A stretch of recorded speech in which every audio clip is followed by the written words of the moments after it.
One of the top challenges e-commerce store owners face is being discovered.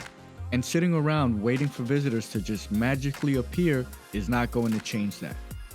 Google Search Central has released a set of really informative guides called Best Practices for E-commerce in Google Search.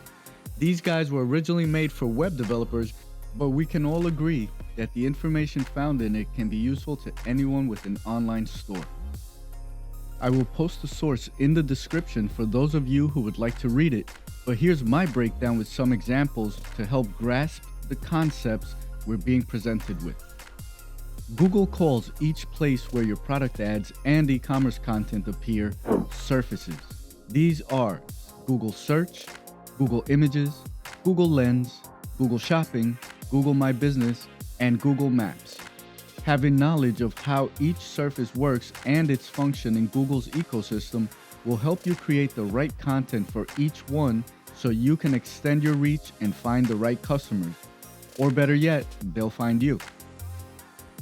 Let's dive into each one of these surfaces to explore how you can use them to improve your discoverability online. This is the one surface that comes to mind whenever we think Google. It's Google's primary search engine where users go to when they need information.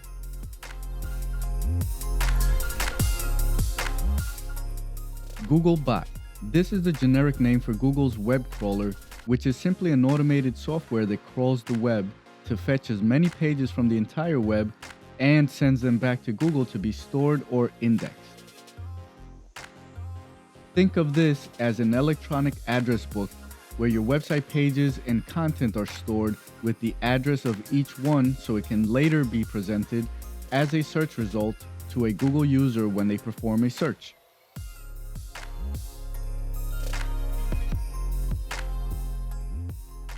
Inclusion in Google's index is free, and you don't have to actually submit your site for Google to know about it thanks to the Googlebot. But this does not guarantee that your site will be found or indexed, or when it might even happen. Begin by doing a search in Google for site:yourwebsite.com, replacing your website.com with your actual website address. This will return a list of pages currently indexed by Google for that specific domain. Note that this is a simple search and may not return every page that is indexed, but it's a good start. Google also offers webmaster guidelines to help you optimize your website and make it Google friendly. The main takeaway here is to use Google Search Console. I'll link to that in the description, which helps you determine which pages are indexed, what errors might exist both on the page and in general throughout your website that may be holding you back from showing on page 1 of the search results page.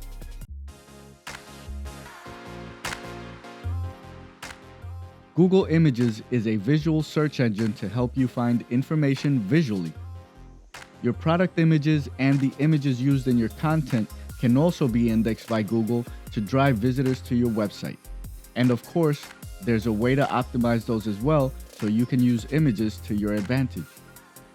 Pretty much any website builder platform, or if you have a custom built site, will give you the option to add context to your images in the form of alt text, titles, and descriptions, which you should be using anyway because it helps non-visual and text-to-speech users get the context behind an image used to supplement your copy.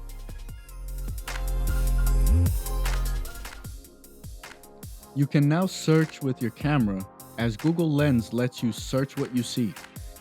Users can now search for products they see by taking a picture, and Google Lens will show a list of products based on what it recognized in the picture. To get your products in Google Lens, make sure you have an optimized feed uploaded to Google Merchant Center. Opt in to buy on Google's free product listings, and as mentioned, optimize your images for search. The Google Shopping tab used to be the home of Google Shopping ads, but Google changed its layout to focus on its free product listings. The first row of results are ads, where the remainder of the page is all free product listings. This too goes back to having an optimized feed with as much product data you can supply so your products can be competitive and show up here as well.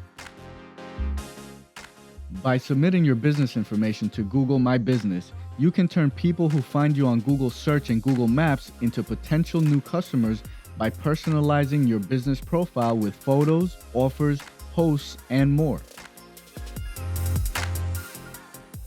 Your products can live on Google Maps as well with in-store product inventory feeds.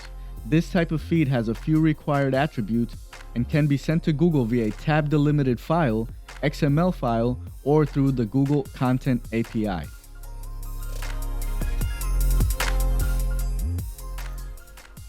Required fields include a store code, which has to match the store code listed in your Google My Business account, product ID, quantity in stock, and the item price. Keep the shopping journey in mind. Not everyone is ready to buy right now. Some may just be starting their journey to discover what's available, and others have already made it to the purchasing stage. For some customers, who they buy from is important and a big part of them making the decision to buy. Write about the story behind your business and let them know who you are. Seasonal products sell very well during holidays and other special times throughout the year. Create content based on special offers in accordance to those special occasions to maximize your exposure. Reviews, arguably one of the most significant types of content you can find. Users are highly motivated by other people's experiences, and suggestions can be a game changer. Your product data. Optimizing your titles, writing informative product descriptions, specifying all the different attributes will give Google's system the information it needs to match your products to the right searches. More data equals better results,